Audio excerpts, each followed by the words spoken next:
Morning, everyone. Just yesterday, the Congressional Budget Office confirmed what we have long understood to be the case with the reckless Republican budget. House Republicans and Donald Trump have proposed the largest cut to Medicaid in American history. And they've also put a target on the back of Social Security and Medicare. So let me be clear. House Democrats are going to stand on the side of the American people, which means standing on the side of Social Security, our veterans, nutritional assistance, the children and families, and the health care of every single American. Republicans are trying to rip health care away from tens of millions of Americans. Children will be devastated, families will be devastated, people with disabilities will be devastated, and older Americans will be devastated. Hospitals will close, including in rural America, all across the country, and nursing homes will shut down. Those are the implications of the House Republican budget, and every single Democrat are going to continue to stand against it. Questions? Thank you, Mr. Leader. Speaker Johnson said earlier this morning that he expects text to be released of the CR either today or tomorrow. If Republicans continue with this CR to fund the government through the year, is that something Democrats can get on board with, even if you don't like it, or are you still expecting Republicans to do this on their own? We'll have a conversation as House Democrats on Tuesday morning when we reconvene in the Capitol. We've consistently made clear that top-line numbers were agreed upon in a manner consistent with the Bipartisan Fiscal Responsibility Act that Republicans in the House themselves negotiated and supported. A year-long continuing resolution is inconsistent with the Bipartisan Fiscal Responsibility Act. And so if Republicans decide to take this approach, as Speaker Johnson indicated, it's his expectation that Republicans are going it alone. Congressman, Rep. Al Green was just censured by the House. What is your reaction to that? I voted no. The censure resolution put forth by extreme MAGA Republicans is not worth the paper that it was written on. So, thank you, Leader. So on Tuesday morning, it was reported that you and other leadership told Democrats to refrain from using any signs or do anything attention-grabbing, with the overall message to not become the story. And given that wasn't the case, in terms of leading and controlling your conference, how are you feeling about Democratic unity under your leadership? Are you feeling secure with that and in your leadership position right now? Yes? Thank you, Mr. Leary. Going back to the censure, these types of resolutions used to be a dime a dozen, and it seems like, last year there were 3 of them against House Democrats. Can you just reflect on this shift from censure resolutions being for the most egregious forms of misconduct and now being used as political weapons? Republicans are playing political and partisan games with their censure resolutions because they are on the run. Republicans are on the run with respect to the economy. Donald Trump consistently promised that grocery prices were going to be lowered on day one. But costs aren't going down, they're going up. The stock market isn't going up, it's going down. Inflation is up. And Donald Trump and House Republicans are crashing the American economy in real time. Republicans are on the run with respect to the economy. Not a single bill, not a single executive order, and not a single administrative action has been put forth by Donald Trump or House Republicans to improve the economic circumstances of the American people. And folks are taking notice all across the country, which is why his approval ratings aren't going up, staying the same. They're going down, particularly as it relates to the economy. Republicans are on the run as it relates to the economy. Republicans are on the run as it relates to health care. They're not even having town hall meetings anymore because they are afraid to hear from their own constituents who do not want them to enact the largest Medicaid cut in American history. And Republicans are on the run with respect to the GOP tax scheme. So are you saying that you believe that the resolution was to distract from? Everything they do is a big, massive distraction. House Democrats, we're going to continue to focus on the issues that matter to the American people. That's why every single House Democrat voted against the reckless Republican budget. We're standing on the side of Medicaid and the American people. Republicans are standing on the side of their billionaire puppet masters, like Elon Musk. Yeah, thank you. On that point, you're talking about Medicaid, you're talking about grocery prices, trying to focus on things that everyday people feel. Do you think that the protest tactics on Tuesday are an effective way to communicate that message? We're going to continue to keep the focus on the American people. Yes. Okay, thank you. Considering the economy is an issue that affects all Americans, do Democrats plan to introduce a bill that would bring the cost of living down? And what offensive approach to the administration, although in the minority, are Democrats planning to take aside from opposing Republicans' proposed budget and threats to Medicaid?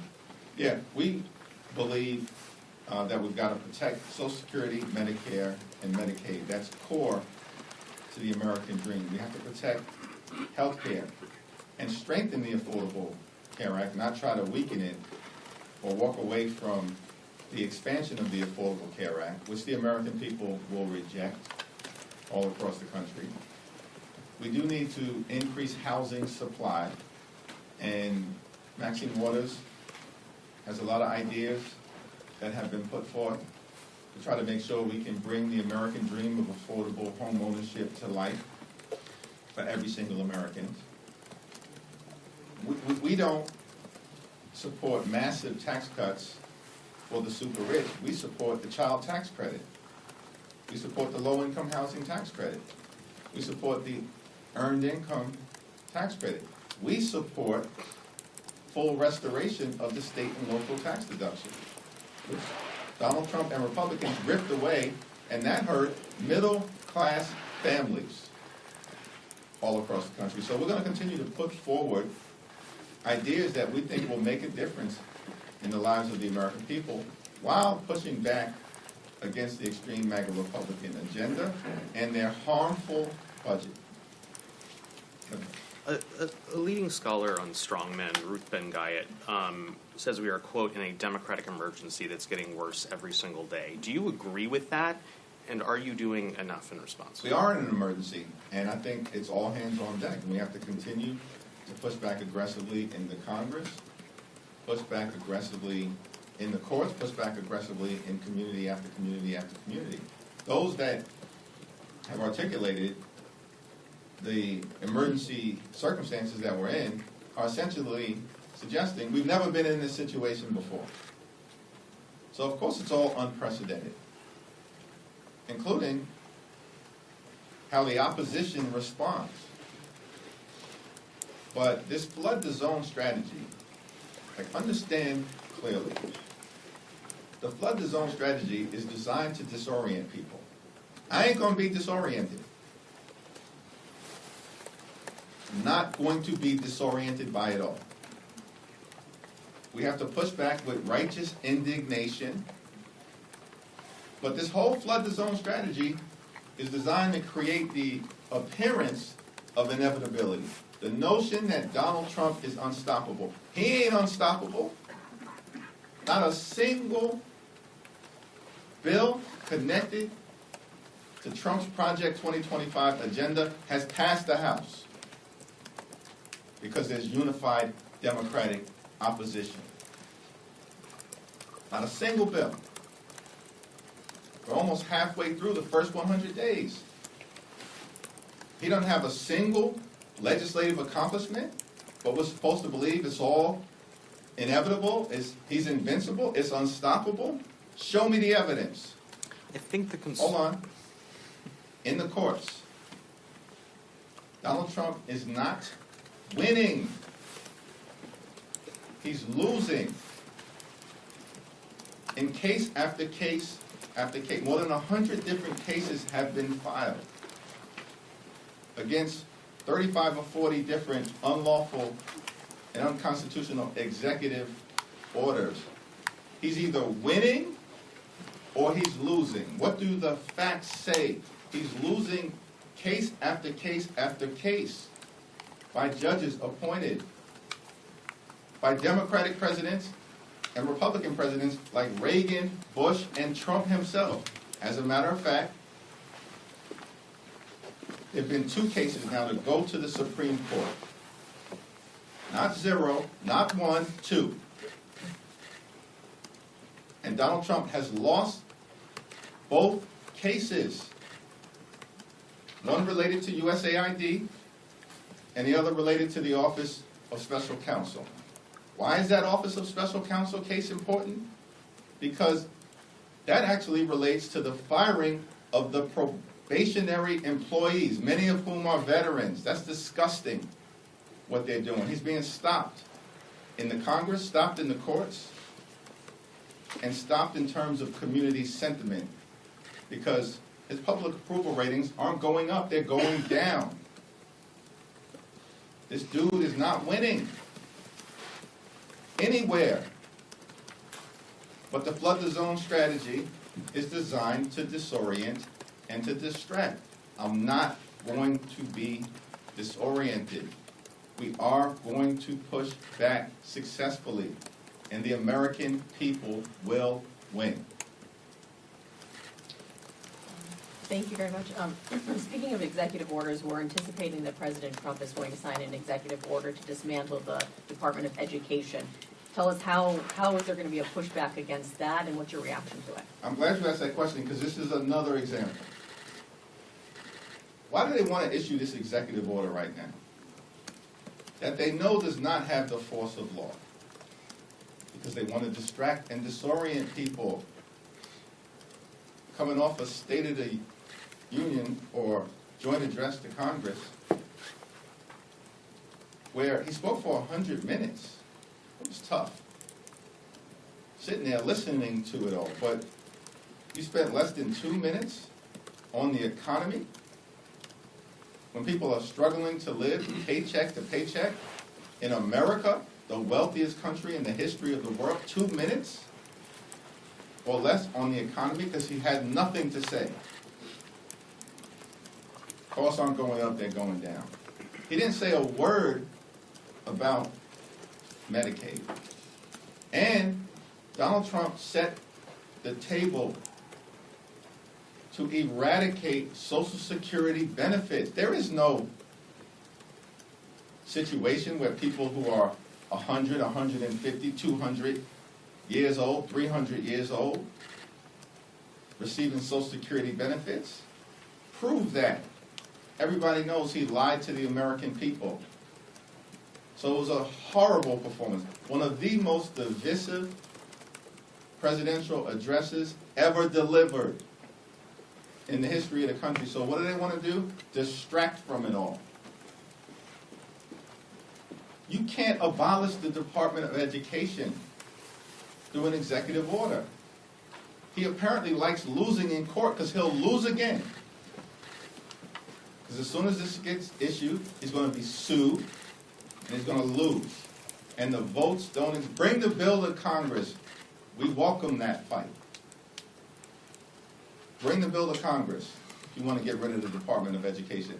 We'll stand on the side of the American people, and they'll continue to stand on the side of Elon Musk. I want to ask about California Governor Gavin Newsom's comments saying that Democrats were in the wrong for allowing transgender athletes to compete in female and girls sports. What is your response to that after Democrats had opposed the women and girls in sports? I haven't seen his comments. What Democrats opposed was unleashing sexual predators on girls throughout the United States of America. Thank you.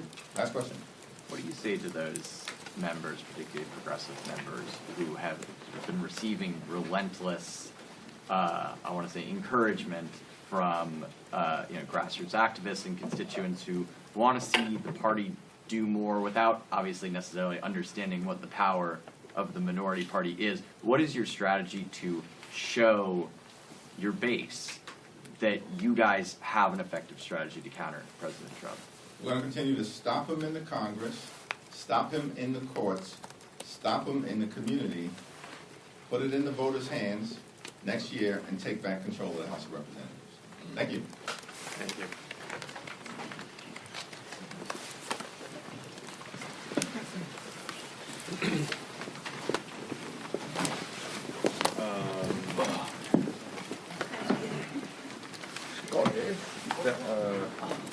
That was the response.